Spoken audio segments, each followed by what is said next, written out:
اعوذ باللہ السمیع العلیم من الشیطان الرجیم بسم اللہ الرحمن الرحیم۔ گفٹ، ہبہ یا تملیک۔ گفٹ یہ ہے کہ کسی شخص کو اپنی جائیداد منقولہ یا غیر منقولہ بغیر کسی عوض کے دے دینا ہبہ ہے، اور اگر وہی جائیداد بغیر کسی عوض کے کنسیڈریشن کے آپ کسی خونی رشتے کو یا وارث کو دیتے ہیں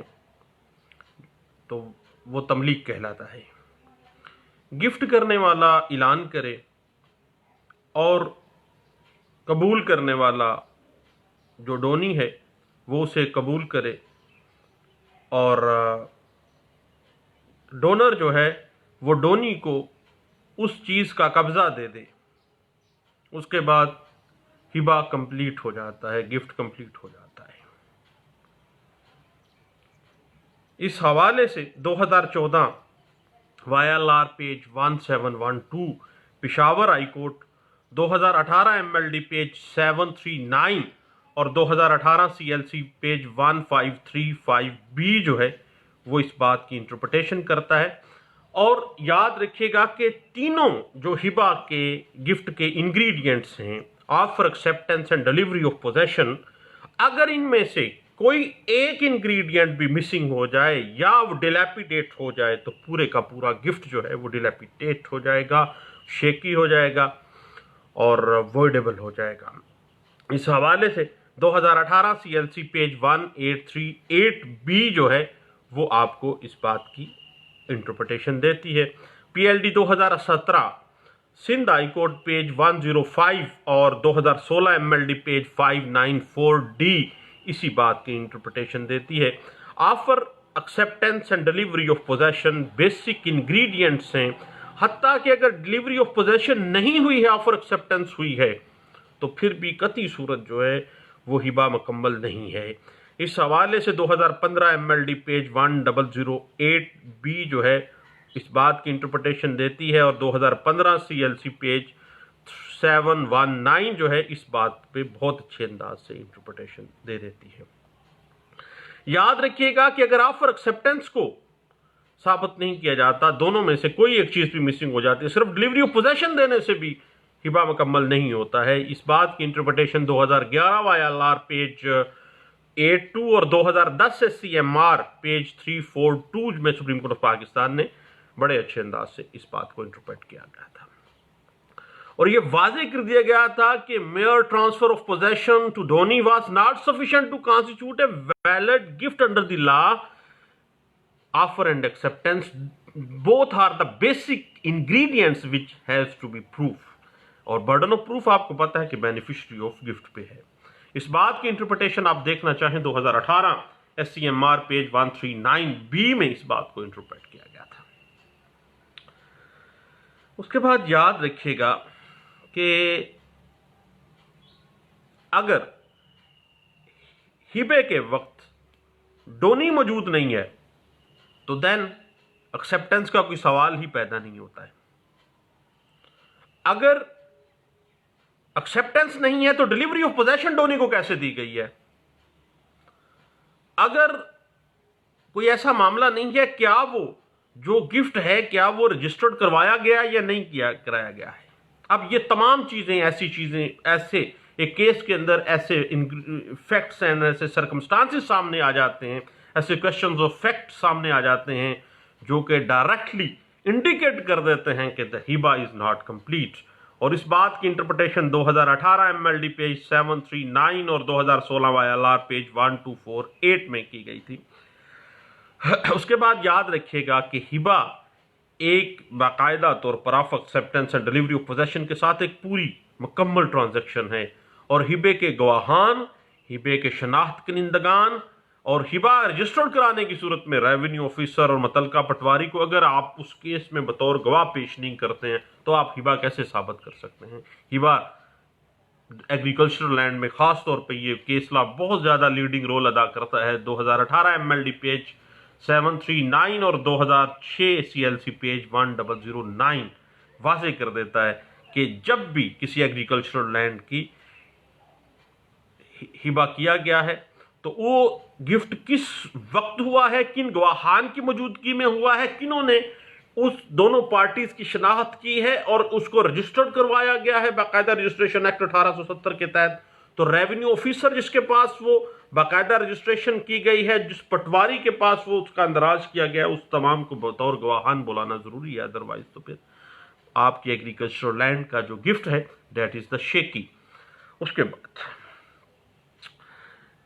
اگر ڈونر اندھا ہے، گونگا ہے، بہرا ہے اور دین ہبے کی کیا پوزیشن ہوگی. یاد رکھیے گا کہ جب ایسی صورتحال ہو کہ ڈونر جو ہے وہ ہبا کرنے وقت اپنی کمپلیٹ سٹیٹ آف مائنڈ میں نہیں ہے، تو پھر ایک بات ذہن میں رکھیے گا، کیا اس کی فوتیدگی کی صورت میں جو وراثت بننی ہے اس کا کوئی وارث تو محروم نہیں ہو جاتا.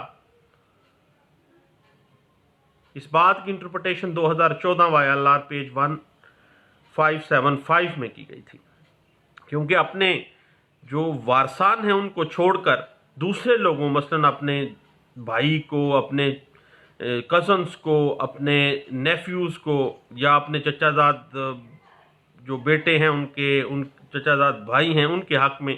تمام کی تمام جائیداد ہبا کر دینا، اس کا کوئی جواز بنتا ہے؟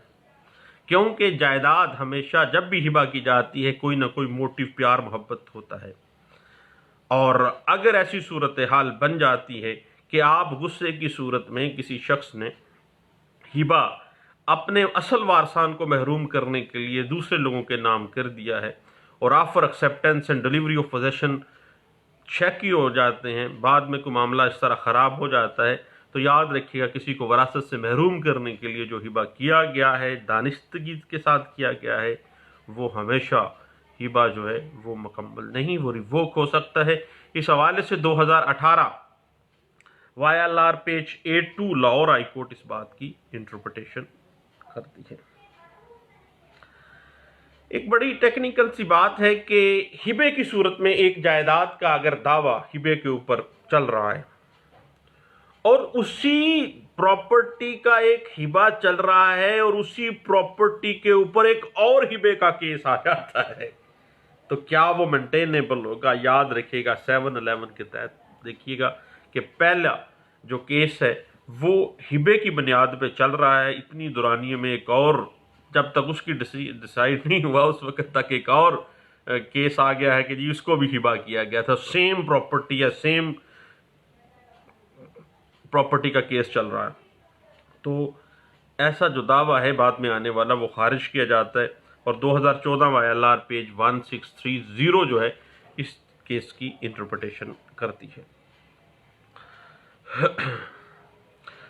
اور یاد رکھیے گا کہ ہبے کے کیس کے اندر خاص طور پہ زبانی ہبے کے لیے آپ ذہن میں رکھیے گا کہ ہبا کرنے کا وقت، تاریخ، جگہ، جس جگہ پر جس مجلس میں ہبا کیا گیا ہے، ہبا کے جو گواہان ہیں وہ تمام کے تمام جب آپ سوٹ فائل کرنے جا رہے ہیں ہبا کے لیے تو استقرار حق کے لیے، تو آپ نے اگر آپ بینیفیشری ہیں اس ہبے کے، اس گفٹ کے، تو you will have to prove all that, otherwise آپ کا ہبا ثابت نہیں ہوگا. اس حوالے سے آپ گائیڈ لائن لینا چاہیں تو 2017 کی سپریم کورٹ آف پاکستان کی ایک لینڈ مارک ججمنٹ ہے اور 2017 SCMR پیج 402 میں اس بات کو انٹرپریٹ کیا گیا تھا. اور سپریم کورٹ پاکستان کی ایک بڑی لینڈ مارک ججمنٹ ہے کہ بعض اوقات بزرگ لوگ جو ہیں وہ لڑ پڑتے ہیں اپنے بیٹوں سے، اپنی بیٹیوں سے، اپنی بیوی سے، اور جا کے وہ رہنا شروع ہو جاتے ہیں. پنجاب میں تو خاص طور پہ میں نے مختلف کیسز میں دیکھا کہ بابا بڈھی عمرے لڑکے اپنے بھتیجوں کے پاس چلا جاتا ہے، بھتیجے سادے کاغذ پہ انگوٹھا لگوا لیتے ہیں کہ جی بابے نے ساری جائیداد جو ہے وہ بھتیجوں کو گفٹ کر دی، ہبا کر دی ہے. یاد رکھیے یہ غیر فطری عمل ہے اور غیر فطری ایکٹ جو ہے یعنی اپنی اولاد ٹوٹل محروم کر دی، مرض الموت میں چلا گیا، لڑکے چلا گیا منو سامدہ کونا، تو جناب اس طرح کا جو ہبا ہے وہ غیر فطری ایکٹ ہے اور ایسا ہبا جائز بھی نہیں ہے. کسی کو آپ مرض الموت میں آ کے آپ ساری جائیداد سے محروم کرنے کے لیے اپنی بیوی بچوں کو آپ دوسرے باہر کے لوگوں کے نام آپ کرتے جا رہے ہیں، اور اسی میں بندے کی ڈیتھ ہو جاتی ہے۔ ایسا ہبہ ویلڈ ہبہ نہیں ہے، غیر فطری ایکٹ میں تو اس کو کہوں گا۔ اور اس بات کی انٹرپریٹیشن پچھلے دنوں سپریم کورٹ آف پاکستان کی ایک لینڈ مارک ججمنٹ میں بھی کی گئی تھی، اور یہ رپورٹڈ کیس ہے 2016 SCMR پیج 1596 میں اس بات کو انٹرپریٹ کیا گیا تھا۔ اور یاد رکھیے گا زبانی ہبہ جب بھی بات آئے گی تو زبانی ہبہ پروو کرنا جو ہے وہ بڑا کمپلیکیٹڈ ہے۔ اس میں ہبے کا وقت، ہبے کی تاریخ، ہبے کی جگہ، ہبے کے گواہان، ان کے تمام چیزیں آپ نے ثابت کرنی ہے بطور بینیفیشری، اور ڈلیوری آف پوزیشن کس طرح سے ہوئی ہے، کس طرح آفر ایکسیپٹنس کے بعد یہ سارا معاملہ ہوا ہے، ادروائز ہبہ ثابت نہیں ہوتا ہے۔ اور اگر تحریری ہبہ ہے تو تحریری ہبہ آپ کو پتہ ہے کہ سیکشن 17 رجسٹریشن ایکٹ 1870 مینڈیٹری قرار دیتا ہے جن ڈاکومنٹس کو کہ وہ رجسٹرڈ کرنے مینڈیٹری ہیں، ان میں جو گفٹ ڈیڈ ہے وہ بھی مینڈیٹری میں آتی ہے، اور اس کو ہبہ کو رجسٹرڈ کروانا ضروری ہوگا۔ اس حوالے سے 2010 کی ایک لینڈ مارک ججمنٹ ہے سپریم کورٹ آف پاکستان کی، 2010 SCMR پیج 342D میں اس کو واضح کیا گیا تھا۔ اور یاد رکھیے گا کہ بذریعہ ایجنٹ کیا ہبہ ہو سکتا ہے؟ بذریعہ جو ہے ایجنٹ کسی کو ایجنٹ مقرر کرنا اور جا کے ہبہ کرنا، یاد رکھیے گا ایک سیٹلڈ پرنسپل ہے جو مختلف کیسز میں بہت بارہا دفعہ سیٹل کیا گیا ہے کہ بذریعہ ایجنٹ جو ہے کسی کو ایجنٹ مقرر کر کے ہبہ کرنا جو ہے یہ ویلڈ ہبہ نہیں ہوتا، اور نہ یہ ثابت کیا جا سکتا ہے، اور بذریعہ ایجنٹ ہبہ ہو ہی نہیں سکتا۔ ہبہ تو وہ ہے کہ آپ بطور ڈونر خود آفر کر رہے ہیں، ڈونی ایکسیپٹ کر رہا ہے، بطور ڈونر آپ خود اس کو ڈلیوری آف پوزیشن دے رہے ہیں، ادروائز یہ ثابت ہی نہیں ہوتا۔ لاہور ہائی کورٹ کی ایک لینڈ مارک ججمنٹ ہے جو اس ایشو کے اوپر بہت زیادہ اس پہ اس نے فوکس کرتے ہوئے ججمنٹ پاس کی تھی۔ لاہور ہائی کورٹ نے PLD 2007 Lahore high court page 467 میں اس بات کو انٹرپریٹ کیا گیا تھا۔ آپ کو پتہ ہے کہ ہر وہ مسلمان جو ذہنی اور جسمانی طور پر تندرست ہے جس کو چاہے اپنی جائیداد ہبہ کر سکتا ہے، لیکن مرض الموت کی حالت جو ہے وہ قطعی صورت ذہنی اور جسمانی صحت نہیں ہے۔ اب بابا کہے کہ میں 90 سال کا ہوں اور میں جناب جسمانی طور پہ ٹھیک ہوں، 80 سال یا 90 سال، جب مرض الموت میں چلا گیا تو بس پھر اطمین کہ ایک ایسی بیماری اس کو لگ گئی، اس کو یقین ہو گیا کہ اب اسی بیماری سے ہی میری موت یقینی ہے۔ اس حوالے سے PLD 2006 supreme court of Pakistan page 15 جو ہے اس بات پہ بڑے اچھے انداز سے انٹرپریٹیشن کرتی ہے۔